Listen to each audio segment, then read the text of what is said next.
کہ اس وطن عزیز پاکستان سے وفا کرنا، اس ملک کے ساتھ وفا کرنا، یہ ہمارے بزرگوں نے بنایا ہوا ہے اور اس ملک کی بنیادوں میں 10 لاکھ شہیدوں کا خون ہے، اور اس ملک میں اتنی دیر تک امن نہیں آ سکتا، اتنی دیر تک چین نہیں آ سکتا جب تک نظام رسول نہیں آتا ہے۔ اس لیے کہ اس وقت ہم نے اللہ سے وعدہ کیا تھا، اصغر خدائی کو میں ملا ہوں خود، جس نے یہ نعرہ ایجاد کیا تھا۔ وہ پڑھ رہا تھا کالج میں، ایک ہندو لڑکے نے کہا پاکستان کا مطلب کیا ہے؟ اس کی زبان سے بے ساختہ نکلا لا الہ الا اللہ۔ پھر یہ ہندوستان کے طول و عرض میں اہل ایمان کا نعرہ بن گیا، سب یہی نعرہ مارتے تھے پاکستان کا مطلب کیا؟ لا الہ الا اللہ۔ یہ ہم نے اللہ سے عہد کیا تھا کہ یہاں لا الہ الا اللہ کا نفاذ ہوگا، اور آگے نعرہ کی تکمیل یوں تھی کہ پاکستان کا مطلب کیا؟ لا الہ الا اللہ۔ قانون شہادت کیا ہوگا؟ محمد رسول اللہ۔ آج ہم نے غداری کیا اس نعرے سے، یہاں لا الہ الا اللہ کا نفاذ نہیں ہے، یہاں ہم امریکہ کو خدا مان کے بیٹھے ہوئے ہیں، ان کے آگے ہاتھ جوڑتے ہیں، واشنگٹن کو اپنا قبلہ کعبہ بنایا ہوا ہے، اور اس کے نتیجے کے اندر ہم رسوا ہو رہے ہیں اور ہمیں مزید کار مذلت میں گرایا جا رہا ہے۔ جو کچھ بھی ہو رہا ہے یہ آپ کے سامنے ہے۔ حکمرانوں کی بات چھوڑو تو وہ اس قابل ہی نہیں ہے کہ ان کا ذکر بھی کیا جائے، وہ جس گراوٹ میں چلے گئے ہیں۔ اللہ کی بارگاہ میں یہ دعا کرو کہ اللہ ہمیں کوئی غیرت مند، کوئی صالح حضرت عمر بن عبدالعزیز کا کوئی جانشینی عطا فرما دے۔ اور یہ ہمارا قصور ہے، میں حکمرانوں کو گالی دینے کی بجائے میں کہتا ہوں اپنا محاسبہ کریں۔ کسی نے جاج بن یوسف سے کہا تھا کہ تو نے حضرت عمر کا دور خلافت دیکھا ہوا ہے، ان جیسا انداز حکمرانی کو اختیار نہیں کرتا، تو اس نے 2 لفظی جواب دیا، کہا تم ابو ذر بن جاؤ، میں عمر بن جاتا ہوں۔ اگر ہم ٹھیک نہیں ہوں گے تو پھر اوپر رحمتوں کے سائے نہیں ہوں گے، اور ہم کیا ہیں؟ ہم پتہ نہیں ہماری عقل کہاں چلی جاتی ہے۔ یہ جب الیکشن آتا ہے ڈگ ڈگی بجاتے ہیں، قوم پھر نعرے مارتی پھرتی۔ میں نے کہا یار ہم اتنے گوئے گزرے ہیں، ان کمینہ صفت لوگوں کے نعرے لگائیں، یہ ہوتے کون ہیں کہ ہم ان کے نعرے لگائیں؟ آج کے اس کانفرنس میں ہم نے فیصلہ کر کے جانا ہے کہ آج کے بعد جب بھی نعرہ لگائیں گے سونے محمد کا نعرہ لگائیں گے، نعرے اپنے رسول کے لگائیں گے۔ یہ ہوتے کون ہیں؟ یہ ملک کو لوٹنے والے، یہ خائن، یہ بدکار، یہ اس لائق ہے کہ ہم ان کے نعرے لگائیں؟ قوم کی آنکھیں نہیں ہیں، کان نہیں ہیں؟ اللہ فرماتا علم نجعل لہ عینین ولسانا وشفتین وہدیناہ النجدین۔ ہم نے ایک نہیں 2 آنکھیں دی ہیں، ایک کان نہیں 2 کان دیے۔ کھول کے رکھو کان اور آنکھیں کھول کے رکھو اور تم دیکھو کون کہاں کھڑا ہے۔ ہم کہتے ہیں جی وہ نہیں تو چلو یہ صحیح، اس میں تھوڑے ہیں، ہم کیوں چھوٹے بھی ایب کو اپنائیں؟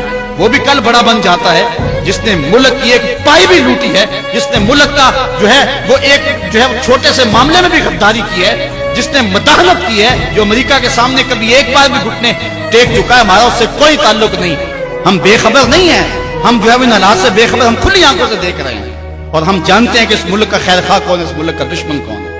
یہ ملک کسی کے جہیز میں نہیں ملا، شہیدوں کے خون پر یہ ملک قائم ہوا ہے۔ پوچھو ان بوڑھوں سے جو آگ اور خون کا سمندر گزر کر کے آئے ہیں، وہ شخص آج بھی موجود ہے کہ جس شخص نے مجھے یہ کہانی خود سنائی، وہ کہتا ہے کہ ہم ایک کماد کے کھیت میں چھپ گئے سکھوں سے بچتے ہوئے، اور وہ بیٹیاں اٹھا کے لے جاتے تھے، تو ایک بچہ تھا کھیت کے اندر گرمی کی وجہ سے وہ روتا تھا، اور باہر سکھ تھے گزر رہے تھے، تو سارے اس کی ماں کی طرف گھور گھور کے دیکھنے لگے کہ یہ بچہ ہمیں پکڑوا دے گا، تو ماں نے اپنے ہاتھوں سے اس بچے کا گلا دبا دیا۔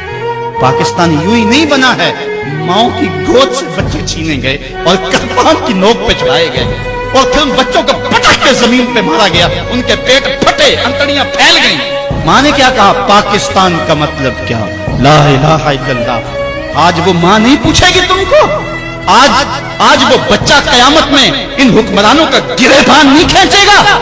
وہ عورتیں جنہوں نے کنویں میں چھلانگے لگا لگا کے اپنی آبرو بچائی تھی، اور وہ عورتیں جن کی چھاتیاں کاٹ دی گئی تھی، اور وہ عورتیں جن کے بھائیوں کے سامنے ان کی آبرو ریزی کی گئی تھی، اور وہ بھائی جن کے ہاتھ باندھ دیے گئے ان کے سامنے ان کی جو ہے وہ بہن کی آبرو ریزی کی گئی تھی۔ آج کیا حکمران سمجھتے یہ قوم بدھو ہے؟ اگر قوم بدھو بھی ہے تو وہ شہید تم سے انتقام لیں گے۔ اللہ کا کوڑا برسنے والا ہے تمہارے اوپر۔ یہ ملک حضور کے نام پہ حاصل کیا گیا تھا، حضور کے لا الہ الا اللہ پہ حاصل کیا گیا تھا۔ اس ملک کے اندر جو ہے وہ ہم لا الہ الا اللہ کا نفاذ کریں گے۔ دعا کرو اللہ میرے وطن کی خیر فرمائے۔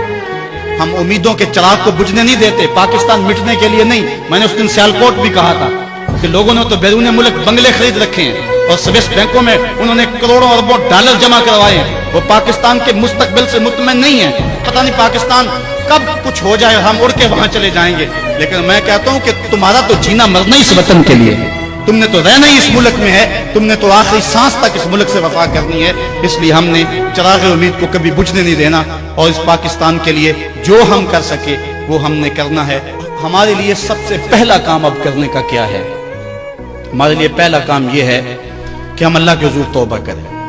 جب کوئی قوم توبہ کرتی اللہ سارے گناہ معاف کر دیتا ہے. یہ جو حالات ہمارے اوپر بنے ہوئے ہیں, امن ختم, وہ بھی حضرت بتا رہے تھے بجلی ختم, ٹوٹی کھولو تو پانی نہیں, بٹن دباؤ تو جو ہے وہ بجلی نہیں ہے, عجیب صورتحال, نہ گیس ہے, کچھ بھی نہیں ہے, ہم عجیب زندگی گزار رہے ہیں. آج اگر ایک بندہ گھر سے باہر نکلتا ہے تو خیریت سے واپس آ جائے تو 100 بار شکر ادا کرتا ہے. کیا پاکستان کے یہ حالات آپ کے سامنے نہیں, یہ کہ اللہ کا قہر اور غضب نہیں ہے؟ آج اگر ہم سچی توبہ کر لیں تو اللہ پچھلے سارے گناہ معاف کر دے گا اور قوم کو نیا بانکپن اور نئی زندگی عطا فرمائے گا. آؤ آج کی اس مجلس میں ہم اللہ کے راستے میں سچی توبہ کر کے نکلیں اور عزم کریں, مالک جو زندگی گزر گئی, باقی جیئیں گے مریں گے تو تیرے لیے. ہماری زندگی کا ایک ایک سانس تیرے لیے وقف رہے گا.